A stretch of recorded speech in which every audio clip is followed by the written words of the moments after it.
¿Cómo están? Un gusto, como siempre, saludarles. Bienvenido a su programa favorito en Búnker Informativo. Hoy vamos a hablar de un tema muy importante e interesante que se está presentando en muchas personas. Es el trastorno de ansiedad. Y es que, pues, esta situación se ha acrecentado a partir de la pandemia. Y bueno, pues vamos a conocer más sobre este tema. Tenemos el gusto de saludar al psicólogo Julio Villegas Holguín del Instituto de Salud Mental El Salme de la Secretaría de Salud Jalisco. ¿Cómo estás, Julio? Buenos días. Buenos días, muy bien, muchas gracias por la invitación a este espacio tan importante, el búnker, y hablar de un tema pues determinante, ¿no? El trastorno de ansiedad. Así es, porque primero que nada, pues vamos a comenzar a señalar qué es el trastorno de ansiedad, qué es la ansiedad. Bien, es importante diferenciar la ansiedad de lo que ya sería un trastorno. La ansiedad es esta respuesta que tenemos en el cuerpo de alerta, en donde nos damos cuenta de que hay algo que nos puede resultar peligroso y a nivel ideas, entonces buscamos retirarnos. En el cuerpo se puede acelerar el corazón, experimentar alguna tensión en nuestro abdomen, en nuestro estómago, en los músculos, porque hay que escapar de una situación peligrosa. Pero cuando tendemos hacia el pensamiento catastrófico, esto es, no de que hay una situación de riesgo, sino ya algo catastrófico, sin un contexto que lo fundamente, sin una situación que ahí se encuentre, entonces ya podemos pensar que lo que ocurre en el cuerpo, la frecuencia cardíaca, la tensión muscular, las ideas, van a comenzar a estar en nuestra contra más que ayudarnos. Nos van a paralizar, nos van a dificultar afrontar la situación, tenderemos a retirarnos de ahí o a veces a mostrarnos irritables, y ahí ya podemos considerar que quizá se está trastornando nuestra vida, que no vamos a trabajar, o que llegamos tarde o que estamos muy distraídos o tenemos accidentes o hay una disminución en el rendimiento escolar o hay irritabilidad en la interacción social o evitación de ciertos sitios específicos por un temor que los demás van a considerar infundado. Entonces la ansiedad es una respuesta adecuada del cuerpo para protegernos, para evitar situaciones de peligro, pero cuando ya se acompaña de una, vamos a decirlo así, exageración que no corresponde a los desafíos que atravesamos y que afectan nuestro rendimiento, nuestra interacción, nuestra subjetividad, nuestras emociones, posiblemente ya estamos en un trastorno de ansiedad, y eso sí es un problema, tanto que es la enfermedad mental que más ocurre en el planeta. Inclusive rebasa a la depresión Sí. como la segunda de las problemáticas en salud mental o de las enfermedades propiamente en salud mental. Bien, esto es muy importante mencionarlo y es muy importante hacer esta diferencia, ¿no? La ansiedad como tal puede ser incluso nuestra amiga, puede ser pues algo que nos está advirtiendo, que nos está ahí previendo. Sin embargo, bueno, cuando ya se convierte en un trastorno, entonces ya puede ser peligroso y es muy importante saber identificar en qué momento ya se está convirtiendo en un trastorno. Claro, pensemos ya en el contexto vacacional, que alguien empieza a tener un poquito de preocupación por la condición de su vehículo, Ujú. cómo se encuentran las llantas, cómo se encuentra el motor, todos los sistemas de un vehículo. Eso sería un poquito de ansiedad, la preocupación y luego el ocuparse de verificar su auto en el sentido de las condiciones mecánicas y de desplazamiento. Pero alguien con trastorno de ansiedad posiblemente diría, ¿y qué tal si tenemos un accidente? ¿Y qué tal si morimos todos? No, mejor no vamos de vacaciones. Y si los integrantes de la familia insisten en salir, puede reaccionar con irritabilidad. Ahí ya la preocupación se eleva a un pensamiento catastrófico y a problemas de interacción con las personas cercanas que puede llevar a restringir su rendimiento. Pero también podría ser, por ejemplo, una persona que confunde la ansiedad con hambre. Ujú. Y entonces la dopamina que generamos con un alimento principalmente rico en grasas, en carbohidratos, en azúcares, pues nos va a hacer que el cuerpo sienta comodidad. Y esa dopamina, ese incremento dopaminérgico, puede encubrir el temor de la ansiedad. Entonces, si una persona está manejando esa ansiedad con atracones de comida, también ya se encuentra en lo que es un trastorno de ansiedad. Y podríamos, Sí, así de que estamos comiendo, decimos, comemos por ansiedad, ¿no? Y así que es, ya el chocolate, el dulce, esto, el otro. Entonces empezamos pues a sentir esa necesidad de estar comiendo, de estar alimentándonos o llenándonos el estómago por la ansiedad. claro. O pensemos en la niña o el niño que el domingo en la noche nos dice, no quiero ir a la escuela, me duele la pancita. Ujú. Hay un temor ahí a lo que, muy probablemente, a lo que va a ocurrir el lunes en la escuela. Habrá que indagar y platicar con él o con ella. Pero ese temor es ansiedad, puede estar focalizada, puede tener una razón específica o no, habrá que indagarlo.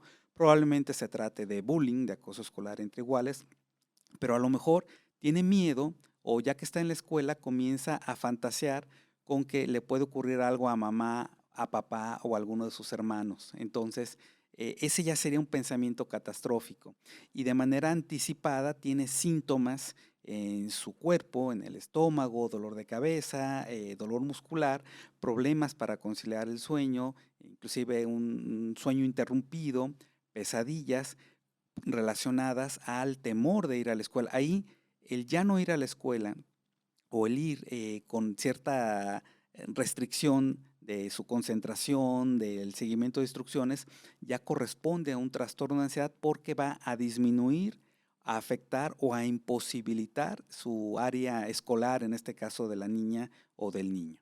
¿Qué pasa cuando nos mordemos las uñas, cuando nos sudan las manos, los pies, cuando a lo mejor no podemos estar sin el celular porque necesitamos estar viendo lo que, si alguien nos escribió, qué está pasando en las redes sociales? Todo esto también, pues, es una respuesta a esta ansiedad. Claro, son parte de los síntomas de la ansiedad y de los procedimientos, de los recursos que tenemos inicialmente para intentar, y de manera siempre fallida, siempre fracasa, de intentar regular la ansiedad, ¿no? Entonces, la repetición, los comportamientos repetitivos que pueden corresponder inclusive a los famosos tics, ¿no? Que Ujú. conocemos en una parte del rostro, del hombro, conductas repetitivas, tararear cierta canción, golpear el lápiz sobre la mesa mientras leemos. Todo esto nos puede ayudar, insisto, aunque siempre fracasa, a controlar un poco la ansiedad. Fumar, Eh, también hay muchos. Hay otro tipo de conductas que Ujú. también son repetitivas, que el fumar y el comer tienen que ver con los estímulos. El tabaco es estimulante, altamente estimulante. Lo que ocurre es que algunas personas con ese estímulo dicen, lo siento como algo placentero en mi cuerpo y con eso se encubre en muchas ocasiones la ansiedad. Pero ya sea morderse las uñas, golpear con un lápiz, jalarnos el cabello, mordernos los labios, todos está tarareando canciones, son comportamientos repetitivos que nos llevan a de alguna manera tratar de sobrellevar la ansiedad, pero insisto que siempre fracasarán porque cada vez necesitaremos más. Entonces, si alguien se muerde las uñas, comienza a lesionarse los dedos y en ocasiones al grado de infecciones severas, desarrollo de hongos. Y si te comentara, digo, muchas personas lo saben, pero otras no, que a veces se les agotan las uñas de los dedos y pasan a las uñas de los dedos de los pies. Y que las personas que empiezan a jugar con el cabello, luego llevarlo a la boca, luego comerlo, luego tragarlo, bueno, se han encontrado en su sistema digestivo Ujú. su propio cabello y esto tiene que ver con que cada vez es un poco más. De Como una ahí droga. Sí, de ahí que se parezca a los comportamientos adictivos y en Ujú. específico, cuando lo relacionamos con el abuso de las tecnologías, nos damos cuenta que este fenómeno del scrolling, estar deslizando el teléfono sobre la pantalla del celular, pues con esos ricos estímulos visuales, sonoros, imágenes interesantísimas, pues el cuerpo produce dopamina y Ujú. esas sustancias la experimentamos como algo muy agradable que puede encubrir fallidamente la ansiedad. ¿Por qué? Porque como todas las adicciones, cada vez necesitaremos más. En este caso, el teléfono no es una sustancia que entra en nuestro cuerpo, pero sí lo que nuestro cuerpo desarrolla al estarlo consultando. Pero para experimentar lo que ocurrió, para volver a tener esa misma sensación, pues necesitaremos más tiempo celular, más estímulos, más veces durante el día, y las personas comienzan a darse cuenta que Que va a ser insuficiente, ¿no? y que va a Ujú. estar mucho tiempo. En Sí. ocasiones se considera que en México hay quienes usan el teléfono como un estándar, 7 horas al día. Digo, habrá muchas personas que lo usen de manera mucho más limitada, pero habrá O quienes más. más, mucho Sí. más. Hay países que lo usan más, como Brasil, Ujú. pero como Argentina también lo usan menos, y tiene que ver con la ansiedad. Entonces, si una persona se sorprende literalmente perdiendo el tiempo, probablemente se está equilibrando temporalmente en estos estímulos, en estos subidones dopaminérgicos del consultar el teléfono, las redes sociales tanto tiempo, pero también tienen rebote. La persona se da cuenta que se levantó tarde, que dejó de hacer cosas, Que perdió mucho tiempo. que ya no alcanzó a llegar al trabajo, Ujú. que ya no alcanzó a llegar a la primera, segunda, tercera clase, que ya no alcanzó a estar en su propia consulta de salud, que ya no alcanzó a interactuar con los amigos o con las amigas. Que no puso Entonces atención, etcétera. tiene una consecuencia. Claro. Pero además, la irritabilidad en la interacción, los familiares, las personas con quienes convive se quejan de esta situación. Oye, es mucho tiempo el que pasas ahí, le cuesta dinero, ya sea porque comienza a consumir cada vez más, renta una película, luego renta dos, luego entra en ciberapuestas, luego en empresas de origen dudoso y fraudulentas, en donde comparte sus contactos para pedir un crédito, porque también puede caer en las ciberapuestas. Se va metiendo cada vez en mayores problemas que afectan su interacción social, el uso de su tiempo, su economía, y desafortunadamente considera que todo está bajo control y que en cuanto lo decida dejará este comportamiento que consideramos adictivo y que se asocia significativamente a los momentos de ansiedad. Cuando esta sube, cuando la ansiedad comienza a acercarse a una crisis, es cuando la persona más va a hacer uso de morderse las uñas, comerse el cabello, entrar a las redes, intentar las ciberapuestas, intentar situaciones peculiares en las redes sociales. Entonces la ansiedad se convierte en una detonadora de bastantes comportamientos que pueden ser muy problemáticos. Sí, bueno, menciona todo esto que puede ser como consecuencia, ¿no? Los efectos que genera la ansiedad. Pero me gustaría saber y preguntarle, cuáles son esos factores que provocan esa ansiedad en las personas, porque además vimos que a partir del confinamiento, pues mucha gente empezó a experimentar esta situación de ansiedad. Sí, básicamente es una capacidad que tenemos. Nuestro cuerpo desarrolla las sustancias que nos ponen alertas y que en alerta y que nos hacen protegernos, reaccionar con un miedo. Miedo a algo nos ayuda a estar a salvo, a cuidarnos. Entonces, pareciera que hay algunos elementos en el cuerpo que a veces se descompensan, se desequilibran y que nos hacen tener síntomas de ansiedad. El pensamiento catastrófico, resequedad en la boca, sudoración en las manos, que se agita nuestro corazón o se eleva la frecuencia cardíaca, no necesariamente la presión arterial, ni se descompensa los niveles de glucosa, porque ahí sospecharíamos de algunas otras enfermedades, problemas gástricos, dolores musculares. Todos estos síntomas de la ansiedad se pueden provocar por alguna descompensación bioquímica. Y Ujú. ahí Mala alimentación, no dormir, bueno, estos todo eso serían otros puede. factores de Ok, riesgo, ajá, pero cuando es por estas descompensaciones que son del propio cuerpo, sí. el medicamento es altamente eficaz. Entonces el ansiolítico no genera adicción, no genera problemas cuando es prescrito por un profesional de la salud, y la persona mejora muy rápido. Pero, por ejemplo, cuando uno de los síntomas de la ansiedad es la alteración del dormir, que es otro de los problemas que existen muchísimo junto con el estrés, lo primero que se va a buscar es la higiene del sueño.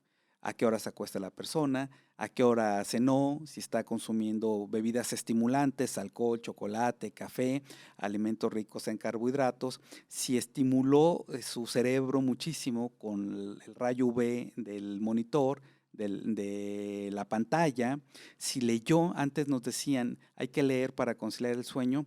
Hoy sabemos que la lectura estimula significativamente nuestras ideas, nos quedamos picados con el tema, ¿no?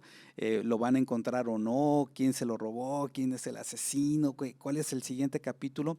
Entonces, se corrigen la higiene del sueño, dejar los estímulos 2 horas antes, comer o cenar ligero, hidratarse bien, tener una buena ventilación. Y ahí el fármaco solo puede ser un apoyo inicial para que la persona logre conciliar el sueño, que es distinto el ansiolítico a un inductor de sueño. A veces se tienen que combinar, pero eso solamente el profesional de la salud. Hay que evitar automedicarse. Hay que evitar que porque a alguien le sirvió la melatonina, yo me la voy a tomar sin consultar siquiera a un profesional de la salud, sobre todo porque se vende sin receta. Porque a alguien le sirvió un ansiolítico, yo también lo tendré que hacer. Entonces, diferenciamos la ansiedad como desequilibrios bioquímicos para los cuales los fármacos van a ser muy eficaces, de algunas situaciones externas como falta de higiene del sueño, asuntos pendientes que la persona no ha resuelto, o la privación psicosocial que ocurrió durante la pandemia por el confinamiento voluntario. La falta de hablar con personas, de sonreír, de interactuar, de abrazarse, parece que genera también, no parece, está demostrado, Ayuda. Ujú.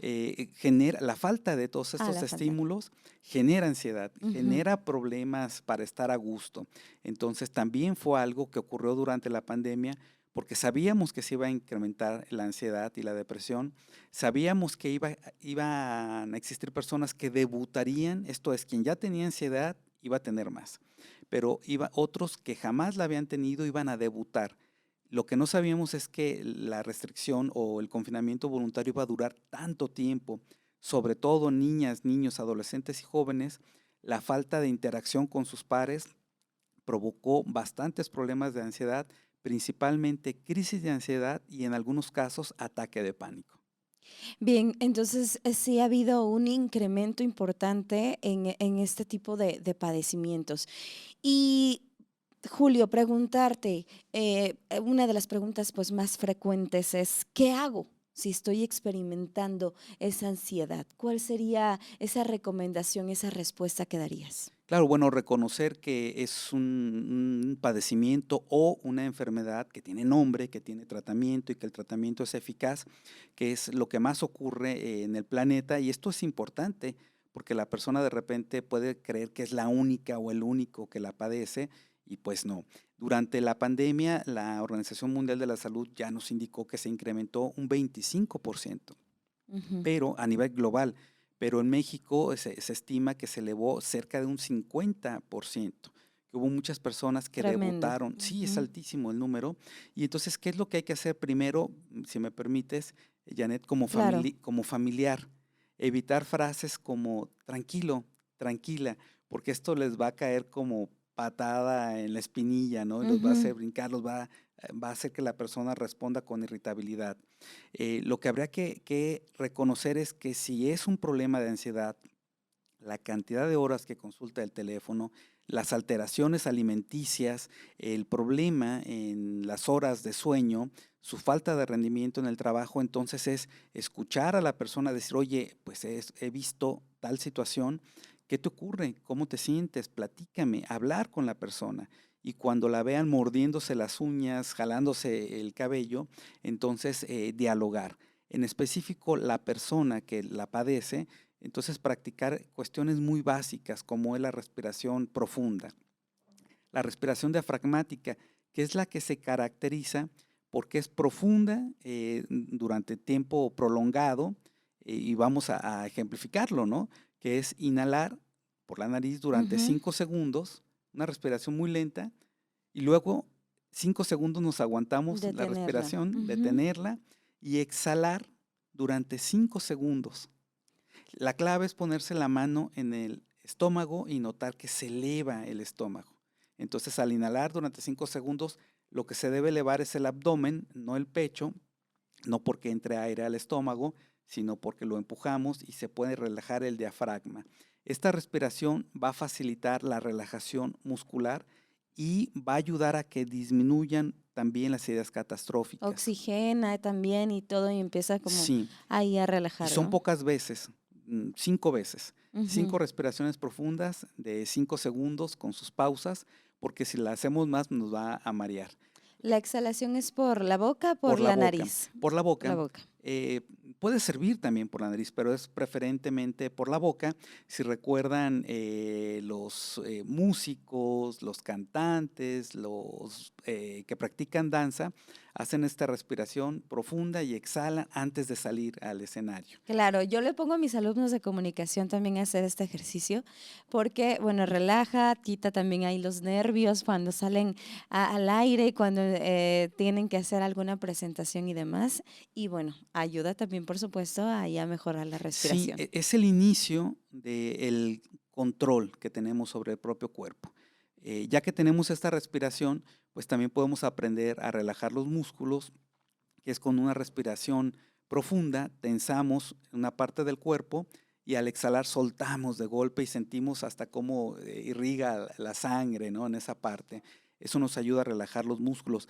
Pero después reconocemos que tenemos quizá un problema de ansiedad, quizá ya un trastorno de ansiedad y que si sufrimos, por ejemplo, de ataques de pánico o crisis de ansiedad o de síntomas importantes, nuestro corazón está bien, nuestra glucosa está bien, porque el temor en el ataque de pánico es que pues la persona se va a morir, que se va a desmayar, que le va a dar un infarto. Lo revisa el médico, su electrocardiograma, niveles de azúcar, su presión arterial. Entonces es esperar a que pase el momento más difícil. Cuando la persona se da cuenta que tiene un miedo exagerado y que va a estar bien, comienza a tener control. Entonces es respiración profunda, relajación muscular y el reconocer que la crisis de ansiedad va a pasar. Nos damos cuenta de esto y estamos ya abordando los fundamentos de lo que es la atención del trastorno de ansiedad. ¿Cuánto duran estas crisis? Puede ser dependiendo de la persona, algo muy breve o puede prolongarse también mucho. El ataque de pánico variará, por supuesto, de una Ujú. persona a otra, pero se estima que no es mayor a media hora, Ok. porque el incremento de la frecuencia cardíaca es muy alto y hay una, vamos a pensarlo así, hipótesis evolucionista que señala que esto es para escapar. Este acelere del corazón, la tensión de los músculos, el apretar el abdomen, es porque ahí no tenemos huesos, en las costillas sí protegen otros órganos vitales, porque ¿de qué tememos? Te decía evolutivamente de que nos coma un predador, dientes de sable, ¿no? Ujú. Y si no nos escapamos en media hora, seguro ya nos alcanzó. Entonces se incrementa este mecanismo de escape o huida durante cierto tiempo, pero no más de media hora, y luego baja. Llega el momento en que la persona con ataque de pánico siente que se acelera su corazón, comienza el pensamiento catastrófico, el malestar estomacal, por esas sustancias que lo llevan a reforzarlo, estar ahí muy apretado para protegerse y para escapar. Esa bioquímica, ese cortisol, esa adrenalina se puede experimentar como algo muy desagradable, pero sobre todo lo diferencia en el incremento de la frecuencia cardíaca, se Ujú. acelera su corazón. Pero cuando ya sabe que es un ataque de pánico, que su corazón está bien, su presión arterial está bien, su glucosa está bien, entonces lo soporta. Y hay casos en que dura segundos, y cuando digo segundos son 5, 7, 10 segundos. La persona tiene esas reacciones corporales, deja que lleguen, deja que lleguen las ideas catastróficas y que se vayan y continúa haciendo todo, todo. Hay pilotos que tienen ataques de pánico, hay cirujanos que tienen ataques de pánico, hay productores de televisión que tienen ataques de pánico, hay conductoras de programas de televisión. Llegan, dejan que pase y continúan. Esto es fundamental porque ya no es incapacitante o discapacitante. Ujú. Le permite a la persona esta manera de afrontarlo, continuar con todo, incluida vida sexual, diversión en un festejo, continuar con sus vacaciones porque reconoce que ya no es incapacitante. Eso es ataque de pánico. Una crisis de ansiedad no va a ser tan intensa, no se va a acelerar tanto su corazón, la respiración no va a tener esa dificultad que crea que se va a desmayar, pero sí va a ser un malestar durante todo el día o casi todo el día, durante varios días, las manos muy sudorosas, el malestar en el estómago, inclusive ganas de vomitar o llegar a vomitar, sentir como diarrea, dolores musculares, problemas para dormir, y esto sí puede durar durante algunas horas o durante algunos días y luego disminuir. Desafortunadamente, la persona se da cuenta que pasa y que luego continúa más o menos con su vida cotidiana y no busca ayuda. Y esto puede extenderse durante 15 o 20 años y la persona estar soportando estas oleadas de ansiedad que le afectan significativamente Y eso sin puede el ir apoyo. creciendo. Puede mantenerse, Ujú. se va a incrementar un poquito con la edad. Desafortunadamente, la ansiedad es uno de los problemas en salud mental que se incrementa con los años. El trastorno por déficit de atención con hiperactividad, si bien permanece toda la vida, disminuye la hiperactividad conforme tenemos más años. En el caso de la ansiedad se incrementa y entonces podemos hablar de viejitas y viejitos más preocupones. Sí. ¿Sí? Y más aislados. La ansiedad se va a caracterizar por esto. La persona se siente mal y deja de interactuar. Entonces es importantísimo que sepan que hay un tratamiento, que los fármacos son prescritos por un profesional de la salud que llevados de manera correcta no van a generar una adicción y sobre todo que van a continuar con su vida cotidiana. Van a regresar al trabajo, a la escuela o van a recuperar su nivel de rendimiento, de interacción, de disfrute de la vida, de disfrute de la alimentación, porque la ansiedad afecta mucho al sistema digestivo por abusos o por disminución significativa del apetito. Sí. Pues muy interesante todo eso que nos comenta y que también pues es importante saber, conocer, porque a cualquiera nos puede pasar, a cualquiera podemos experimentar este padecimiento. Y finalmente el SALME, el Instituto de Salud Mental, pues tiene una línea de atención ahí para personas que experimentan una situación de crisis. Sí, la ansiedad se presenta en todas las etapas de la vida, niñas, niños, adolescentes, adultos, personas mayores, viejitas, viejitos, y para todos hay una línea de atención en crisis que funciona las 24 horas del día, todos los días del año, es gratuito, van a ser escuchadas o escuchados con toda la paciencia que se necesite, sin ser juzgados, esto es fundamental, sin ser confrontados sin razón, sin decirles, échale ganas, tú puedes, estas cosas que no sirven generalmente afectan. Entonces pueden comunicarse al 075, la línea de atención en crisis, ahora a partir de la pandemia como una estrategia del gobierno del estado de Jalisco que se llama Quererte en Casa. Es tiempo de querernos actualmente, así es como se denomina por la etapa en que nos encontramos de la pandemia. Se reactivó el 075, esos tres números, pero habrá telefonías que todavía no enrutan, entonces pueden llamar al 33 25 04 2020. Lo repito, Claro. es el 33 25 04 2020. Y todavía encontrarán publicidad de otros dos números de teléfonos que estaban previo a la pandemia, como es el 33 38 33 38 38. También es de la línea de atención en crisis de SALME, o cuando se usaba el 800 Ujú. 227 47 47, sigue funcionando y también es de la línea de atención en crisis de SALME. Que hay que mencionar que también reciben llamadas de muchas partes del país, de otros estados, no solo de Jalisco. De toda la República. Afortunadamente, a partir de esta estrategia, el gobierno del estado de tiempo de querernos, quedarte en casa, se difundió este número en nuestras redes sociales. Carla Morrison, como embajadora de buena voluntad por la salud mental, cuando presenta su canción Ansiedad, hace una pega de carteles, no nada más en la ciudad de Guadalajara, que decían, si compartes mi ansiedad, llama a la línea de atención en crisis. Y bueno, ahora recibimos llamadas de Guerrero, de Ciudad de México, de Sonora, de toda la República, aunque principalmente del estado de Jalisco y de la zona metropolitana de Guadalajara. Bien, pues ahí están estas líneas de atención del Salme, muy importante tenerlas, muy importante conocerlas y bueno, pues saber de todo lo que, cómo podemos controlar, qué hacer en caso de una situación o estar experimentando ansiedad. Julio Villegas, muchísimas gracias por habernos acompañado, muy interesante todo lo que nos compartiste. Bueno, muchísimas gracias por la invitación, por tener este espacio con el público de Búnker y estamos a la orden. Y recuerden, es una línea gratuita, disponible las 24 horas del día, basta con marcar al 075. Bien, pues Julio Villegas Holguín, él es psicólogo del Instituto de Salud Mental El Salme de la Secretaría de Salud Jalisco. Con esto llegamos a la parte final. Muchísimas gracias a todos por el favor de su atención. Yo soy Janet Vázquez. Que pasen un excelente día.